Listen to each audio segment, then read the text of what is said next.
Parlons peu, parlons bien. Allez, C'est ça la remets question. le cadre, s'il te plaît, parce que je trouve que c'est... Ouais, j'ai pas sifflé, mais ouais. Heureusement que t'as pas de sifflet, d'ailleurs, ouais. Fais gaffe, parce qu'avant d'être arbitre, on a été joueur. Et tu sais pas quel poste je jouais.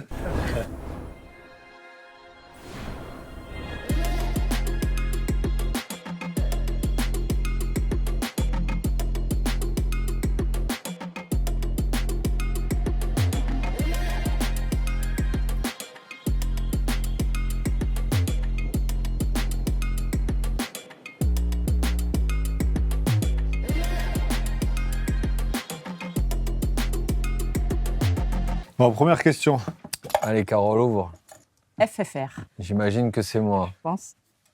Un sifflet. Un sifflet. Un petit carton rouge. Ben voilà, Romain Poite, 49 ans. Une petite carrière de joueur d'une douzaine d'années, sans prétention aucune. Et puis une opportunité de vivre le sport de haut niveau pendant 15 ans en tant qu'arbitre pro. Et puis après, je me suis reconverti dans un staff en accompagnant les staffs sur la règle et entraîner une équipe. Et puis là, je suis revenu à mes premiers amours, c'est-à-dire l'arbitrage, et je manage les arbitres du secteur professionnel à la FFR, sur le haut niveau aussi. À mon tour, ouais, j'ai pas besoin de lunettes, mais... Ouais, c'est moi. Oh, C'est la colombe. Donc, je vais me présenter. Fabrice Catala, du coup, moi, j'ai 32 ans. J'ai joué une très petite carrière de rugby où j'ai joué jusqu'à mes 18 ans, j'étais à Colomiers Rugby. À 18 ans, donc, j'ai ambitionné de jouer à un meilleur niveau que celui de la Fédérale 1. J'ai eu une proposition de Perpignan. C'était la première fois aussi où je quittais Colomiers. Et en fait, au bout de 2 ans, Bernard Gouta n'est pas resté à Perpignan. Alors, je sais plus pourquoi. Et il est venu à Colomiers. Et donc, quand il est venu à Colomiers, il m'a proposé de venir avec lui aussi. Et donc, j'ai fait 8 ans de plus à Colomiers. J'ai arrêté à 27 ans. Pourquoi ? Beaucoup de blessures et pas que. J'ai une carrière qui était compliquée, mine de rien, où j'ai pas eu la chance de jouer autant que toi. Pas l'engagement aussi, tu vois, il faut être aussi lucide sur ce que tu as pu donner. Disons que le rugby, c'était un plaisir, jouer avec les copains, voilà. Mais j'ai jamais été le plus rigoureux dans ce que je faisais. Paradoxalement, maintenant, je prends beaucoup plus de plaisir et je m'engage beaucoup plus dans ce que je fais là maintenant. t'as besoin de changement aussi, non ? Ouais, aussi. Dans ta vie, enfin, on sent Peut-être. que tu faire trop souvent et trop longtemps la même chose, non ? Ouais, peut-être. Moi, intellectuellement, à un moment donné, je sentais que je tournais en rond. Et tu voulais pas accéder au plus haut niveau? Pas vraiment. Vraiment, j'étais content. Je me satisfaisais de ce que j'avais, en fait. Voilà, je suis très honnête sur ça, très lucide. Ça a changé maintenant. Professionnellement, j'ai l'impression d'être plus ambitieux que quand je jouais au rugby. Donc, j'ai arrêté.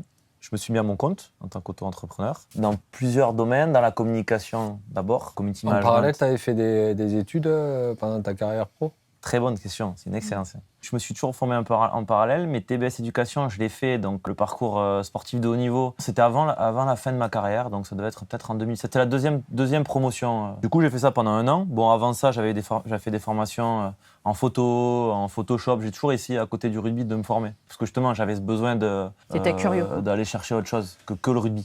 Donc ça m'a permis de voir un petit peu les attendus du monde pro et de la création d'entreprise, parce que c'était l'idée de la formation. Hein.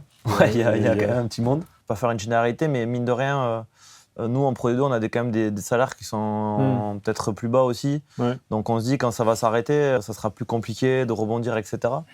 Donc il y en a qui y pensent à cette après-carrière, et t'en as certains, ils sont à des kilomètres de ce qui les attendent. Est-ce qu'en fait, tu passes d'une phase où tu es le centre de tout? Mais on est tellement accompagné et chouchouté que tout est réduit pour qu'on pense qu'au rugby. Donc, Tout ça. on peut faire des formations, et j'ai eu la chance de faire celle de TBS Éducation. Mais en tout cas, j'étais à des années-lumière de la vie. Et quand tu parles intellectuellement parlant, d'apprendre des choses et tout, moi j'ai l'impression aujourd'hui de découvrir la vie et d'apprendre chaque jour, en fait. Et c'est vrai que au final, tu es dans ta bulle, mais c'était ça, c'était réglé, organisé. Quelque part, tu n'as aucune raison d'en sortir. Enfin, quand tu poses le pour et le contre, tu te dis, si tu ne penses pas à ce qui va se passer après, parce que tant que tu ne l'as pas vécu, tu as énormément de mal à te projeter, tu gagnes bien ta vie, tu te régales tous les jours, tu fais ce que tu adores, ta passion, donc tu n'as pas forcément envie de te projeter vers ce qui va se passer après quand tout ça va s'arrêter. Et c'est la différence qu'il y a avec le sport individuel aussi. Ouais. Tout à fait, parce qu'on est tout seul, quoi. Ouais, nous on est tout seul, donc et puis nous on a une vie avant d'avoir une carrière sportive. Bien sûr. T'as une vie professionnelle, t'as une vie sociale, donc Nous, on a grandi dans ça. T'as cette connexion peut-être avec la société et l'extérieur. Mais moi, toi, j'imagine, en plus avec des sports qui sont moins exposés. Oui, surtout, c'est pas connu. Bon, grâce aux frères Lebrun, on en parle de plus en plus maintenant du tennis de table. Mais c'est vrai que c'était pas médiatisé. Tu vivais pour tout seul, quoi. Hein. Donc, c'est à toi de te débrouiller tout seul, surtout, quoi. Donc, c'est vrai que si tu t'entoures pas et tu te formes pas tout seul, tu es vite perdu, quoi. Ah. Ça doit être toi? Ouais, je crois que c'est moi. Moi, je suis Carole Robert, donc je suis professeure de sport, conseillère au niveau haute performance accompagnatrice paralympique pour les CREPS d'Occitanie. Ma mission, c'est d'accompagner les athlètes qui sont détectés par leur fédération et l'Agence nationale du sport pour les accompagner sur la plus haute performance pour réussir et répondre à leurs besoins. Donc, c'est accompagner les athlètes, mais accompagner aussi leur coach personnel, quoi. C'est tous les sports là? Tous les sports qui sont paralympiques, quoi. Donc, c'est une expérience qui est très riche, quoi, parce qu'en fait, là, ça permet de voir tout type de handicap et toute discipline, quoi. Qui ça peut bien être? Qui ça peut bien être? Le logo de Colomiers Rugby. Merci.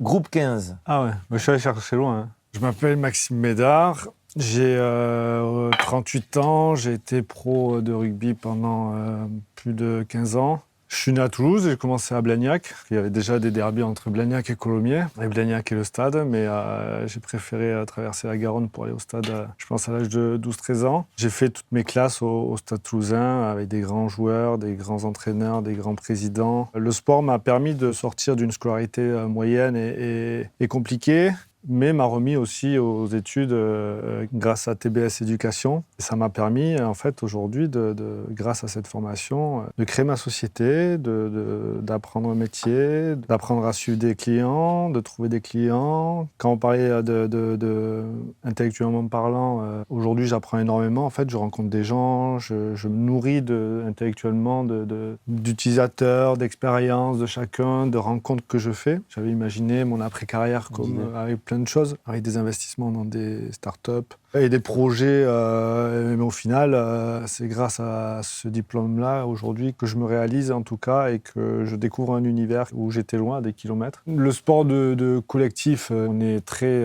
cadré, très accompagné. Et quand tu arrêtes, tu prends une claque monumentale. Tu parlais de réseau aussi, grâce à TBS Éducation. Ce qui est top aussi, c'est qu'on intègre le réseau Alumni. Il me semble que tu avais un rôle là-dedans à un moment donné, ou je me trompe?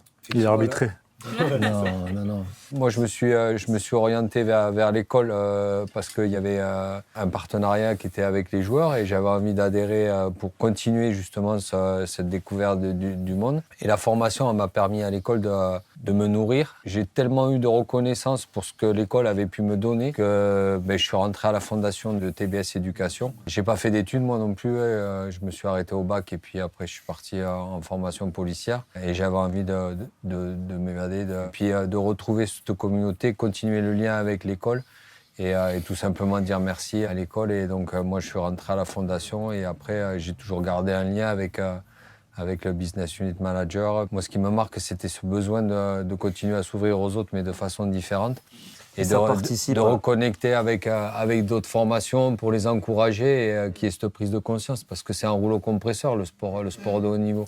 Et je trouve que ça participe même à la performance. Ça va dépendre de qui, mais le fait de pouvoir, en parallèle de la carrière, faire des études, se former sur des thématiques, je trouve que ça te fait du bien aussi à l'esprit.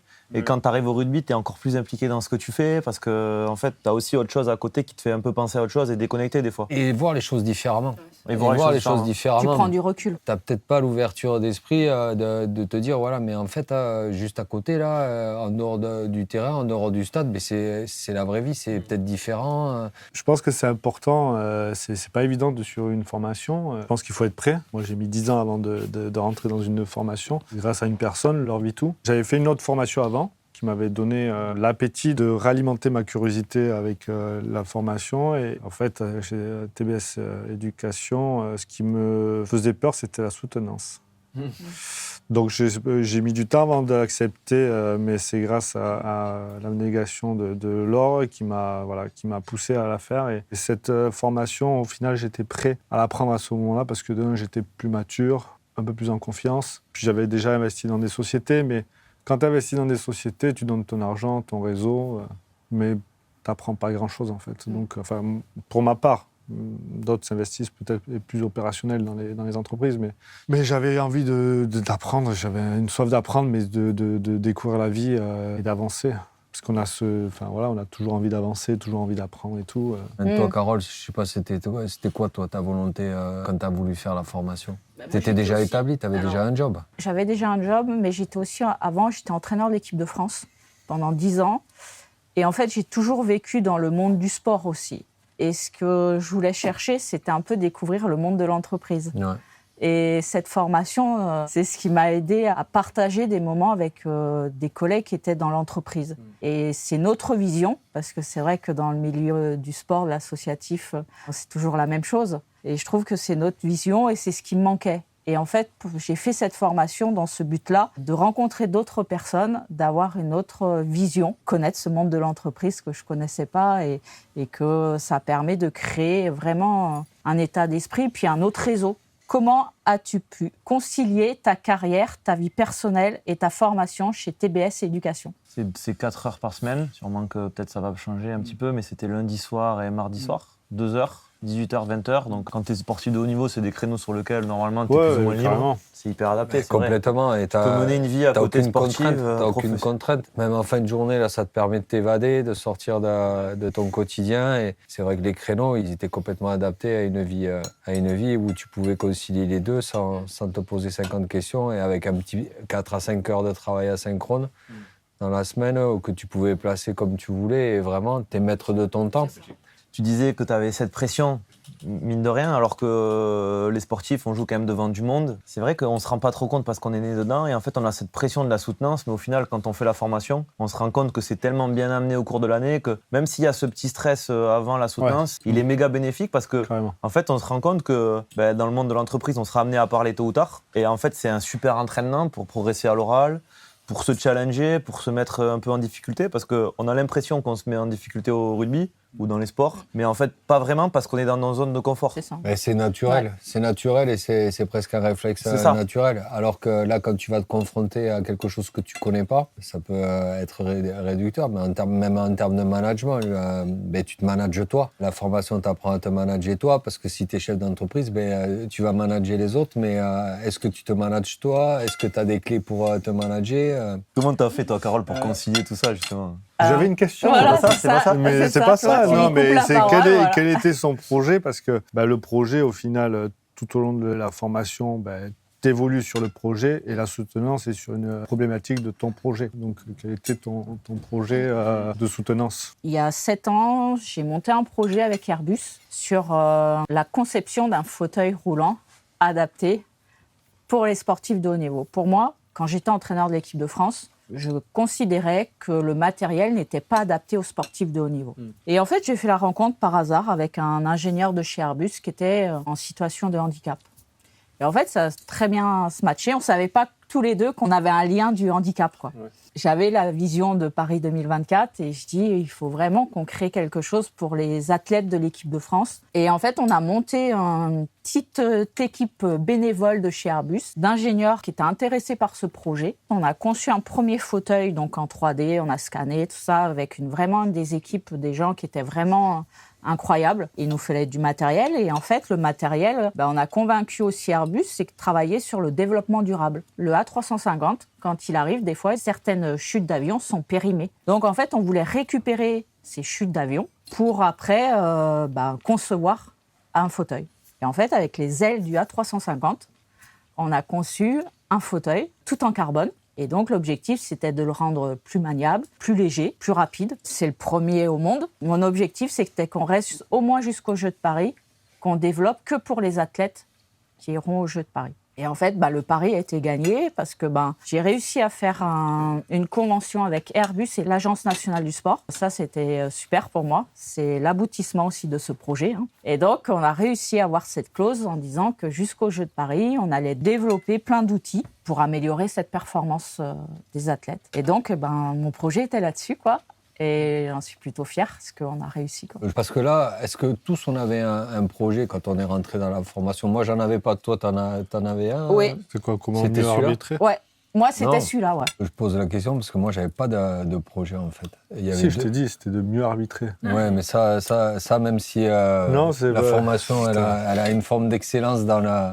Non, c'est que moi, j'avais pas le projet, mais j'avais beaucoup d'appétence pour la renommée de l'école et j'avais pas fait d'études. Je me disais que d'allier le monde du sport avec le monde de l'entreprise, comme on peut faire quand on a des échanges avec les partenaires, les gens qu'on a après ou l'après-carrière. Puis moi, je voulais pas revenir dans mon métier. C'était surtout découvrir en profondeur le monde de l'entreprise. J'avais besoin d'avoir de la résonance et savoir comment fonctionnait une entreprise, puisque moi, je venais de la fonction publique. Et vraiment, quand je suis rentré dans la formation, avec les échanges que j'ai eus par rapport au projet des autres, etc., bien sûr qu'après, il y a eu un projet qui est né. J'avais vraiment le sentiment d'avoir la base pour monter une entreprise, gérer une entreprise, au-delà du fait de vouloir connaître l'entreprise et puis de sortir diplômé de TBS Éducation.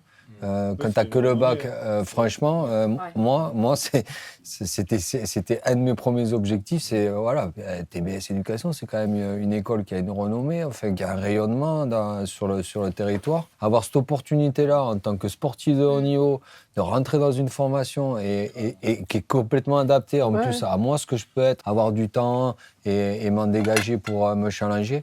Moi, c'était ça. C'est pour ça que je vous ai ouvert cette question-là. Si tu avais un conseil à donner à un sportif de haut niveau, quel serait-il? Alors moi, c'est clair, c'est reste ouvert et surtout challenge-toi et va chercher ce qui peut exister pas dans la vraie vie, mais dans la vie que tu n'as peut-être pas l'occasion de découvrir. C'est un conseil. Hein. Ouais. Ça fait beaucoup. Là. Eh bien, forme-toi. Forme-toi. Forme-toi parce que c'est bon pour la tête, c'est bon pour toi et n'hésite pas à découvrir des choses qui pour toi ça peuvent paraître lointaines à un moment donné mais qui seront essentielles et indispensables. Et surtout, ça permet de créer un réseau, quoi. Et je pense que ça, c'est important aussi.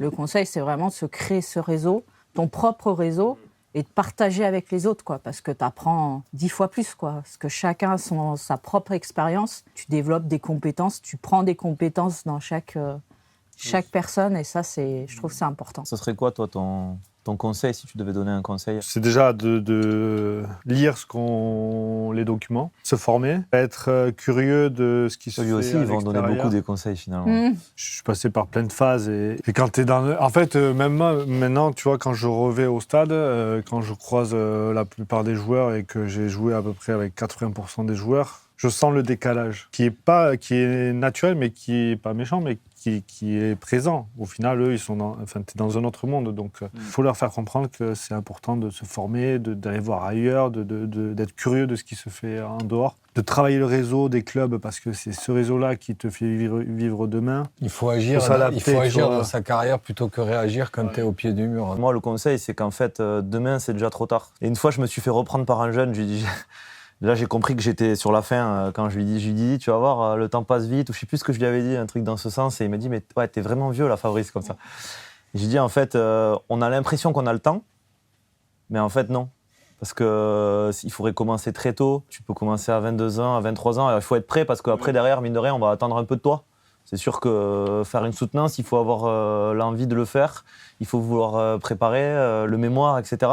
Mais en fait, quand on regarde, nous, le groupe qu'on avait, tout le monde l'a eu, il y a eu du travail, mais personne n'a quitté son club l'année d'après. Enfin, tout le monde s'en est très bien sorti. Ouais, du plaisir. Enfin, du plaisir d'apprendre aussi. Prendre du plaisir à être curieux, du plaisir en dehors.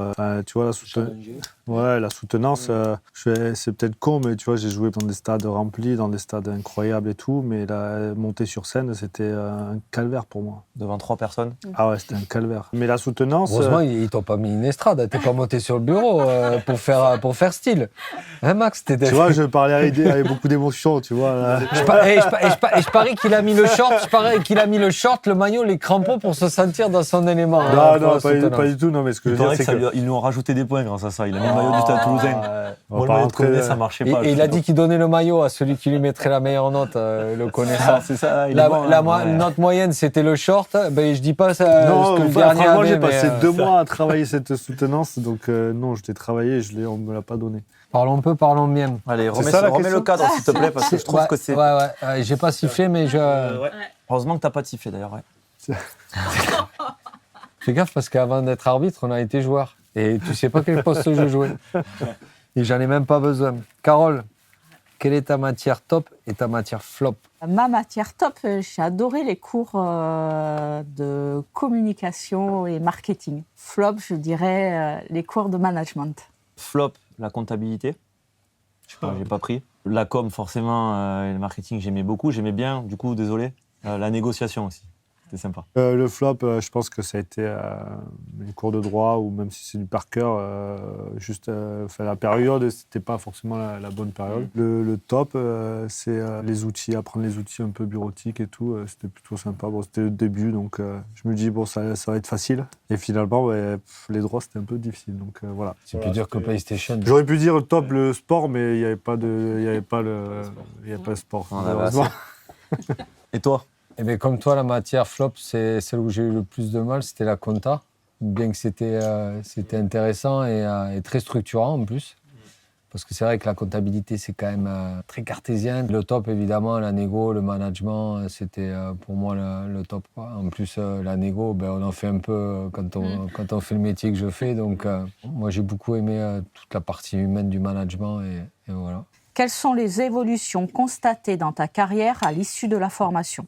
Je dirais, pour ma part, plus d'écoute, encore plus envie de partager et de travailler avec les autres, travailler en réseau, quoi. Moi, les évolutions dans ma carrière, c'était au-delà du fait de pouvoir acquérir des éléments de management, managériaux, tout ça, que j'ai pu retranscrire sur le terrain, c'est me structurer. Et une idée, c'est vrai qu'elle peut germer, mais si tu la construis pas, elle peut très vite partir aux oubliettes. Donc moi, je dirais c'est me structurer dans la vie ou dans une entreprise.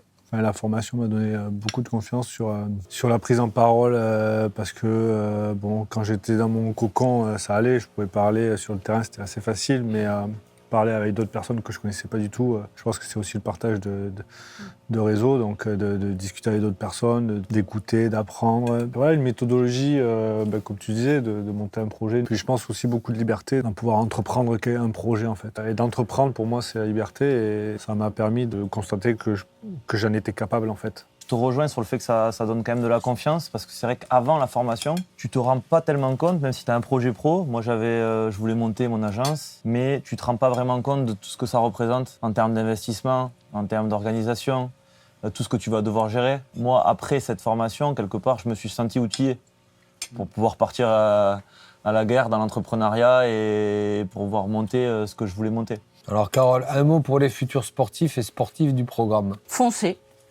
J'aime bien relire, pardon. Non, mais c'est parce que tu me fais pas confiance. On n'est pas sur le terrain, là. C'est pas une décision, Je là. faisais C'est juste. confiance, Je lis une carte. Fais-moi confiance. Le conseil, c'est allez-y. Dans tous les cas, c'est du bonus. Le temps que vous allez passer à vous former, ça sera du plus pour la suite. C'est largement conciliable avec le sport. En parallèle, on l'a dit, c'est 4 heures par semaine. Il y a le mémoire, il y a la soutenance, mais on l'a fait, donc on sait ce que c'est. Et ouais, allez-y. Allez-y à fond. Donc je rejoins ce mot foncé, mais vous posez pas de questions sur est-ce que ça va être difficile, est-ce que ça va être contraignant. Ça l'est un peu, mais en fait, derrière, il y a tellement de bénéfices à aller en tirer que ça vaut largement le coup. Après, on peut choisir un mot, Ouais. mais on peut l'adapter à d'autres. Par plaisir, tu vois. Le plaisir d'apprendre, le plaisir d'être curieux, le plaisir de rencontrer d'autres personnes. Enfin, pour moi, le plaisir dans cette formation, elle est importante. Alors moi, ça reprendra un petit peu tout ce qu'on a dit. C'est confiance. Confiance en soi, confiance en TBS Éducation, confiance en la valeur du diplôme et confiance dans toute la connaissance que tu peux retirer d'une formation comme celle-là. Et confiance dans les personnes aussi. Ouais, c'était un accompagnement de fou. Hein. Pour la soutenance, je sais que souvent... Ça t'a marqué, T'avais un ça. super animateur, toi. Non, mais j'avais Sophie Duplan qui était exceptionnelle et qui m'a à chaque fois qui m'a recadré parce que je partais dans tout et n'importe quoi. Juste une petite anecdote, la soutenance, tu sais où je l'ai préparée? Pas chez moi, mais... Non. À Marcoussis. Non. Au Japon. En 2019, pendant la Coupe du Monde. Et vrai. donc, si le jury avait su ça. Pour dire que En lui, une semaine, en plus. c'était tellement lourd, mais c'était pour dire que même quand tu es dans un événement de haut niveau... C'est là pour dire qu'il a fait la Coupe du Monde. Non, c'est incroyable, c'est incroyable. J'en ai fait Non, mais 3. Non, je déconne. L'orgueil, c'est pas du tout ma personnalité. Donc. Mais non, pour dire que même à travers une compétition de très haut niveau, j'ai construit ma soutenance. Mais quoi? Tu étais au Japon, toi aussi? Non? Oui, j'étais. Et ben Il voilà. fait le faux modeste. Et Mais ben, c'est Moi, je pire, pense c'est que pire, ça. mais je pense que je suis plus vite rentré que. Je suis rentré plus vite, pardon. Ouais. Je parlais français. Parce que nous, on reste jusqu'à la fin. Ouais. Pour dire, voilà. Et ça t'a c'était, perturbé non, au contraire. Ça te permet de sortir de la Ouais. compétition, tu vois, de ce qu'on disait. Et moi, c'est le marqueur, c'était me permettre de me sortir de ce rugby Ouais. tout le temps. Il y avait du sérieux parce que c'était le bon moment aussi pour préparer une soutenance. J'aurais pu la préparer avant et être tranquille.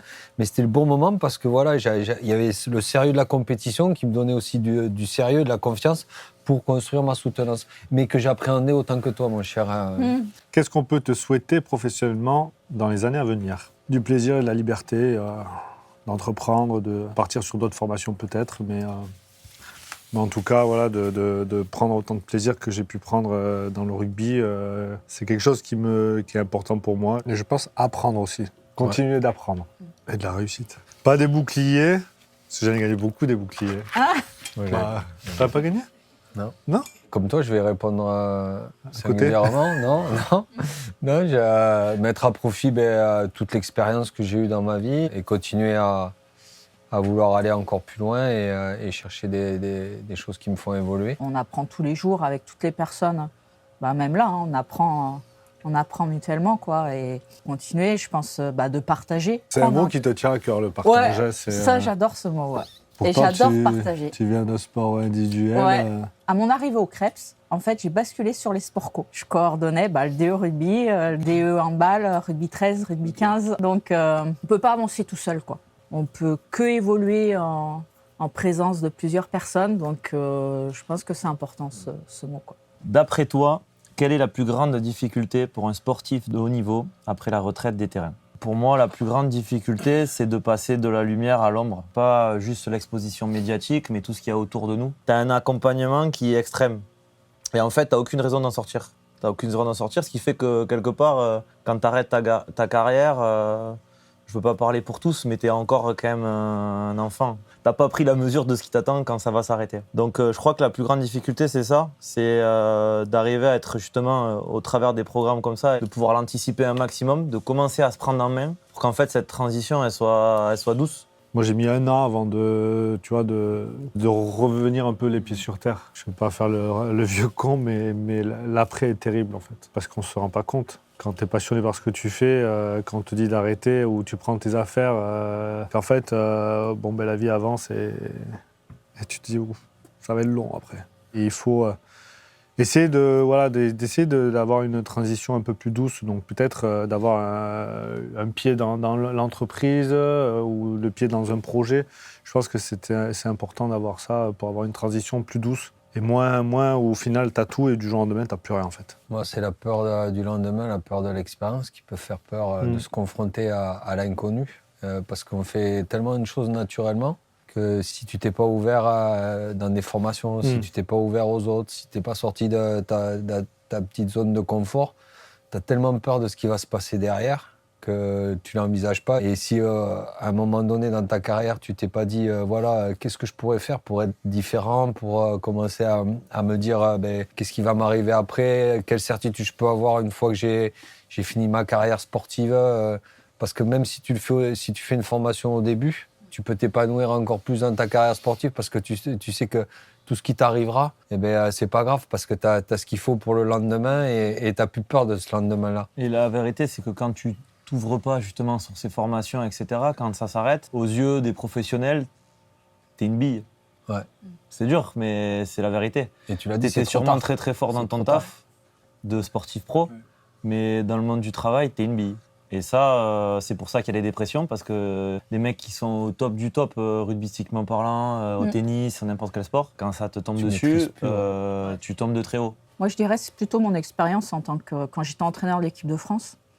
J'avais décidé d'arrêter aussi après les Jeux de Pékin. Et en fait, ça, c'était dur de vivre cette réalité aussi. Parce que c'était à Pékin, on est parti plus d'1 mois. Et en fait, tu reviens chez toi, tu es tout seul, tu te dis, il faut refaire à manger, il faut faire les courses. Ah ouais, mais ça, c'est Pour horrible. faire, Les retours de Coupe du Monde et tout. C'est ça, C'est Là, t'es habitué Ça me parle pas. Et là, tu rentres, et ben la vie reprend. Et là, ben, il faut que tu te reprennes en main. Et là, tu te dis, bon, soit tu t'en sors, soit tu descends en enfer, quoi, aussi. Hein. Et tout au long de ma carrière, en fait, je dirais que j'ai eu de la chance de rencontrer des personnes qui ont su détecter des choses en moi et qui m'ont transmettre leurs compétences, leur vision. Ces rencontres qui te...